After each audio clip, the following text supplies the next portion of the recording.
Looking right at what you see now, do you want to take a solemn guess at what we have again here before you today in this video? These are the very authentic IDs of the paintings of the very people in the story of the good book, the Bible. Only a year ago, the global community ran agog with the buzzing news of certain posters, said to have been found in some secret vault which, it was said, had at last been opened to the world by the President of the Russian Federation, Vladimir Putin. And, in these posters, were found black biblical Israelites and icons.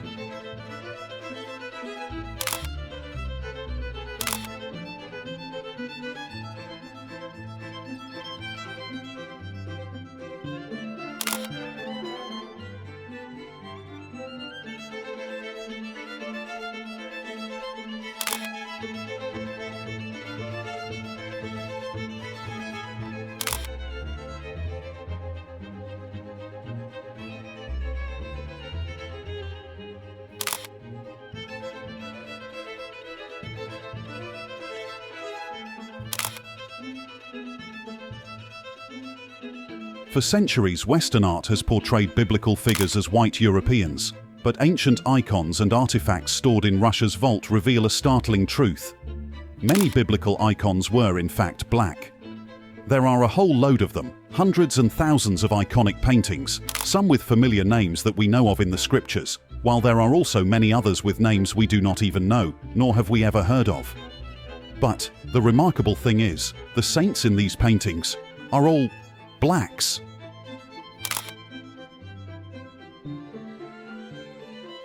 They are, and have always been, black people.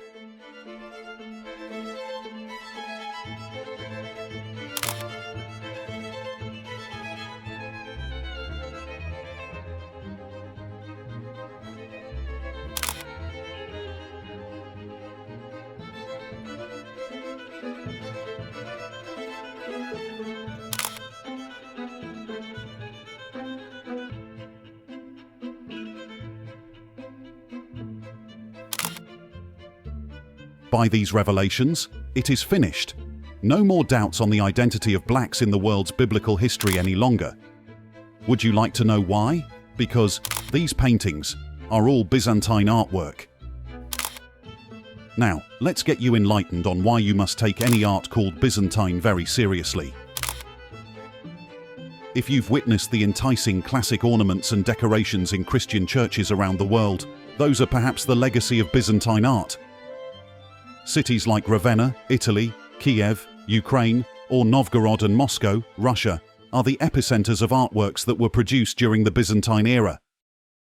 Artworks that had significant influence on Christianity. But what is Byzantine art, and what are its distinctive features? First off, the arts of the Byzantine era correspond to the dates of the empire, which spanned more than a millennium. The Byzantine Empire was the Eastern Roman Empire under Christian rule that thrived in the Middle Ages, from 330 AD until the fall of Rome, when the capital Constantinople, present-day Istanbul, fell to the Ottoman Turks in 1453. This Eastern Roman Empire, unlike the western half that was ruled from Rome, was a peaceful region that maintained religious, secular, and artistic values. Thousands of painters and craftsmen went to Byzantium to get away from the barbarian Dark Ages in Rome back then. These artists created Byzantine art as the new style of Eastern Christian images and icons, which ultimately flourished into Orthodox Christianity. Because Byzantine art spans over a significant amount of time, it can be divided into three periods: Early Byzantine, 330 to 750, Middle Byzantine, 850 to 1204, and Late Byzantine, 1261 to 1453. Generally, the characteristics of Byzantine art were almost completely in tune with the religious realm, particularly about the transcendence of the Orthodox Church under the Byzantine Empire into artistic forms. Similar to the way of Greek predecessors, Byzantine art has never forgotten its cultural roots and heritage, which originated in Greek culture after being Christianized from the Eastern Roman Empire. This is why artworks from this era continue to resemble their origins.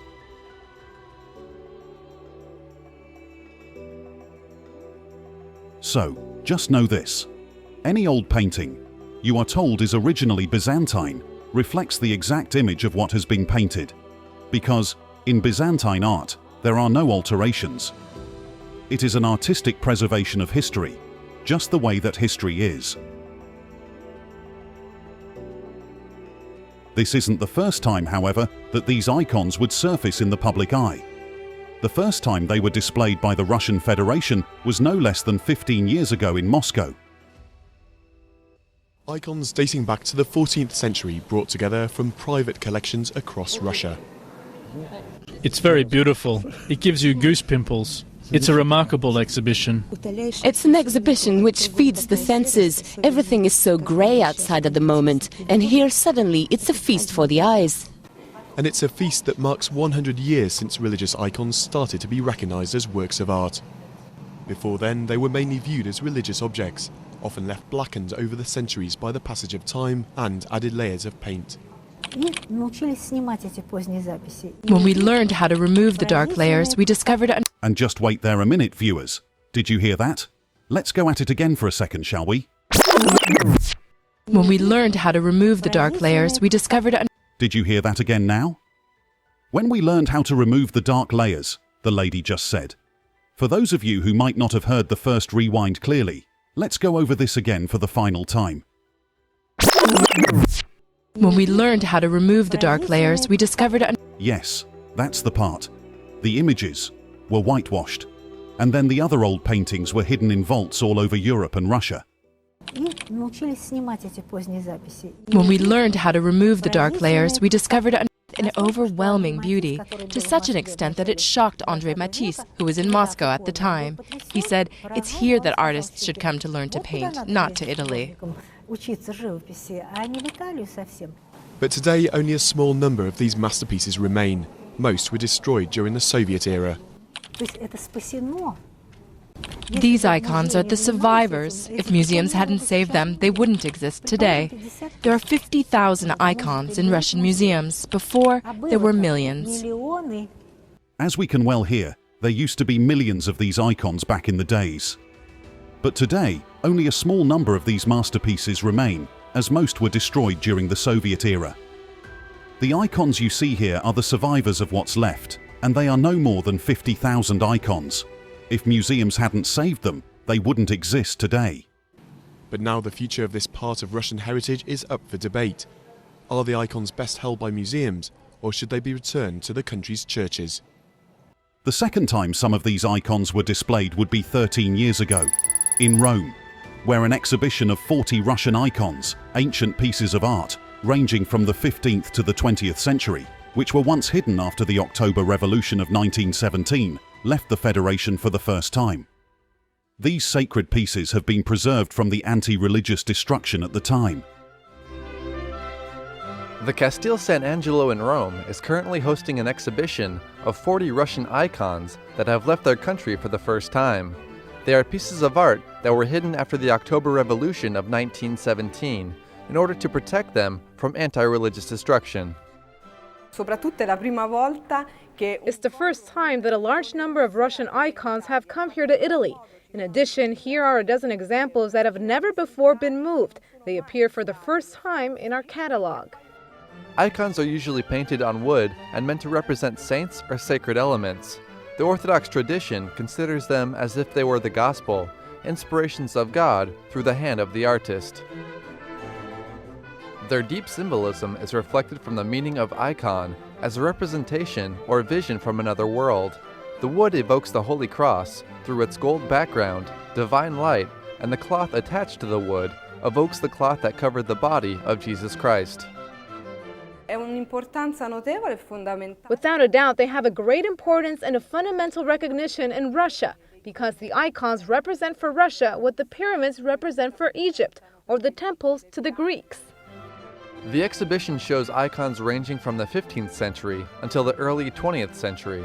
It's a rare opportunity to see the religious soul of Russia through its ancient icons.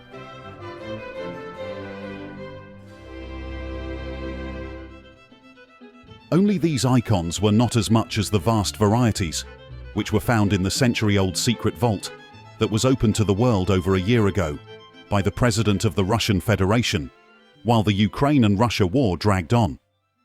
As the Ukraine-Russia war drags on, Russian President Vladimir Putin has decided to move one of Russia's holiest icons from a museum to a Moscow cathedral. This arises a debate around Putin's growing reliance on the church. Emphasizing on the importance of the holy icon, Putin ordered Andrei Rublev's Trinity be transferred to the Russian Orthodox Church from Moscow's Tretyakov Gallery for a year. The relocation of Russia's most well-known icon highlights how closely the war has intertwined politics and religion. Trinity is a 15th century artwork which is all set to take its place in the Cathedral of Christ the Saviour. The icon depicts the oak of Mamre, where the three angels visited Abraham in the book of Genesis. This act by Vladimir Putin caused quite a big stir at the time of the event, as it had happened in the heat of the Russia-Ukraine war. The researchers of the Russian Orthodox Church had argued at the time that the revelation of these black icons was a political move by the President of the Russian Federation. The researchers of the Russian Orthodox Church are arguing that this transfer of icons is a political move on behalf of Putin. He wants to keep the church on his side in this war by showing his respect to the religious institution. The West claims that Putin is framing the war as a battle for the survival of Russia, to which the researchers further demand that he needs to prove that the war is not his personal military activity, but that there is a higher metaphysical mission in Russia that he is trying to fulfill.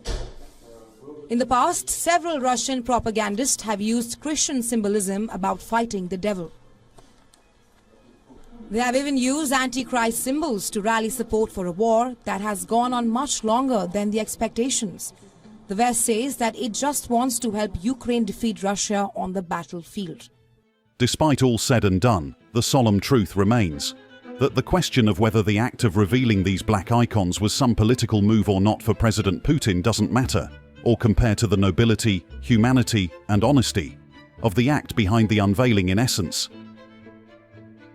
There is the undeniable, fulfilling elation one always gets to feel at the news of such long-hidden truth, unearthed, at long last. The images of Jesus and other historical figures in Russia's black icons challenge the commonly known perception of antiquity and reveal the extent of black people's presence and influence throughout history. Going forward, the unveiling of these old icons didn't stop at the opening of the vault only. Paintings from the 1500s and 1600s depicting black icons, including Jesus and the Mother, Mary, the prophets, and even Abraham, in a highly sought-after book that explores the history of black people in Russia, Italy, and other parts of Europe also surfaced. The book contains interesting depictions of black people in biblical scenes, which is knowledge that is not taught in the American educational system. Let's have a look. This is Russian Icons by Father Vladimir Ivanov. I hope I didn't butcher that name, but this is a book that is highly coveted by different circles. Because it has the black icons, it has the history of black people in places like Russia, in Italy, in places all over Europe. This book can range from $1,300 to $3,000, so it's not an easy book to get. I actually borrowed this book from a friend. This book has a lot of interesting depictions in it. A lot of them pertaining to the Bible. Like right here, this is the Transfiguration of Christ. And you see it's black people in caves, I believe, what it looks like. It's black people in the whole picture, but this is knowledge that escapes black people here in America. It's definitely something that we would never see or never hear about in the educational system. Now, I'm pretty sure there's people that are black history college students majoring in black history or world history, and they've never seen nothing like this before. At least not from the standpoint of Europe, These are the very authentic IDs of the paintings of the very people in the story of the good book, the Bible. including the most popular of the biblical characters today in this world of mankind, Jesus. And as for the name Jesus, do you know that the said name happens to be only a transliteration of his original name, Yeshua?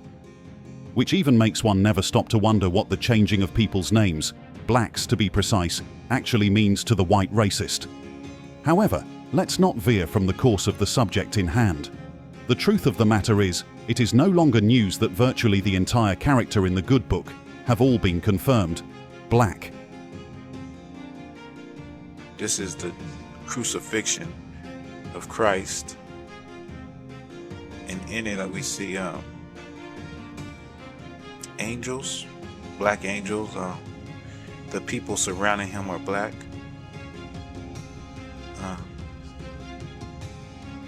It's very interesting because the images that we see are contrary to what we have known our whole lives, or what we have been taught our whole lives. You know,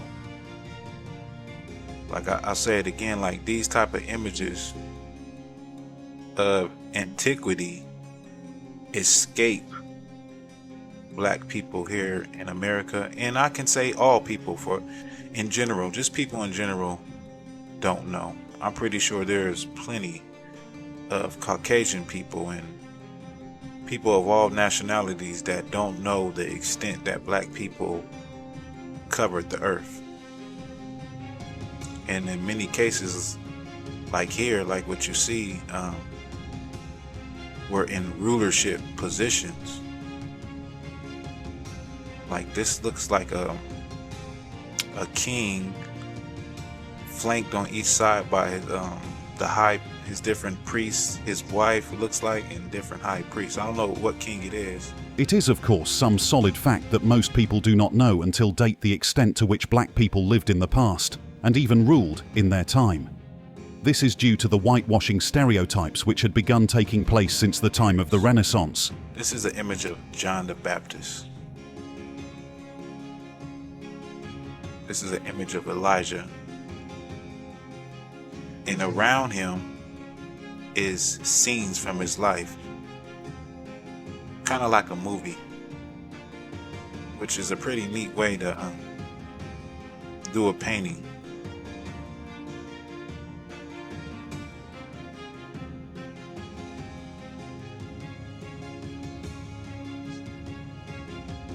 This is another saint. I don't know who it is. There you have another saint.